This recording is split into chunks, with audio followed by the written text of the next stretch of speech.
उपमुख्यमंत्री आणि बीडच्या पालकमंत्री सुनेत्रा पवार यांचं अंबाजोगाईमध्ये राष्ट्रवादी काँग्रेसकडून भव्य स्वागत। अंबाजोगाईमध्ये पहिल्यांदाच आल्यामुळे जेसीबी मधून फुलांची उधळण।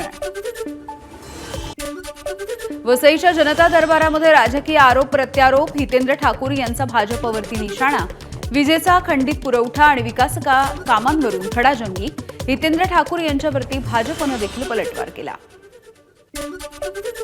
ठाण्यामध्ये ठाकरेंच्या शिवसेनेला खिंडार, शिवसेनेचे विभाग समन्वयक बिपिन गेहलोत यांच्यासह शेकडो कार्यकर्ते आणि पदाधिकाऱ्यांचा शरद पवार यांच्या राष्ट्रवादीमध्ये प्रवेश।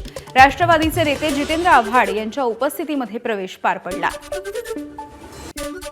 लातूरच्या उदगीरमध्ये स्वातंत्र्य दिनाच्या दिवशी स्वच्छता कामगारांचा मोर्चा।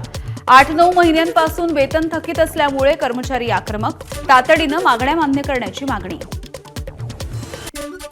नाशिक जिल्हाधिकारी कार्यालयाच्या बाहेर शेतकऱ्यांचं आत्मक्लेश आंदोलन।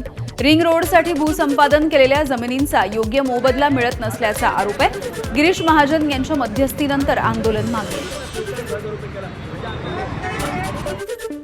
सांगलीमधल्या जत तालुक्यांच्या वेगवेगळ्या प्रलंबित प्रश्नांसाठी मार्क्सवादी कम्युनिस्ट पक्षाच्या वतीनं डफळापूर ते जत असा लॉंग मार्च काढण्यात आला।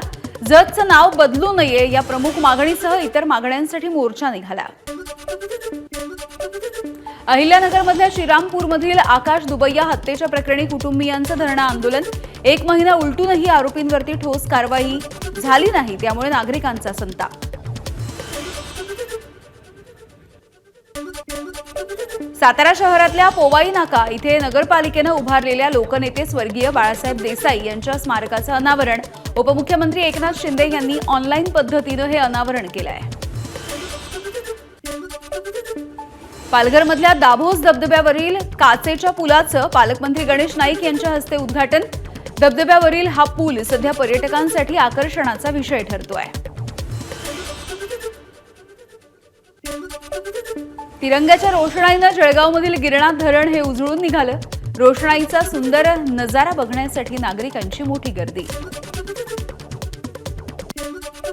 स्वातंत्र्य दिनाचं औचित्य साधत शिवडीच्या राजाचा आगमन सोहळा संपन्न झाला। शिवडीच्या राजाचा अमृत महोत्सव आहे। गणरायाचं आगमन आणि मातृभूमीला अभिवादन या वर्षाच्या आगमनाची संकल्पना। स्वातंत्र्य दिनाच्या निमित्तानं जळगावमधल्या अमळनेर इथल्या प्रसिद्ध मंगल ग्रह मंदिरामध्ये तिरंग्याच्या रंगांच्या फुलाची आरास करण्यात आली आहे। स्वातंत्र्य दिनाच्या निमित्तानं रायगड जिल्ह्यामधील अलिबागमध्ये तिरंगा बाईक रॅली। दिलीप भोईर यांच्या नेतृत्वात हजारो तरुण बाईक रॅलीमध्ये सहभागी। मंत्री भरत गोगावले यांच्या हस्ते निवृत्त सैनिकांचा सत्कार। माजी क्रिकेटपटू वीरेंद्र सहवाग अयोध्येमध्ये पोहोचले। हनुमानगडी इथे जाऊन त्यांनी दर्शन घेतलंय। महंत राजू दास यांची देखील त्यांनी भेट घेतली आहे। एबीपी माझा, उघडा डोळे बघा नीट।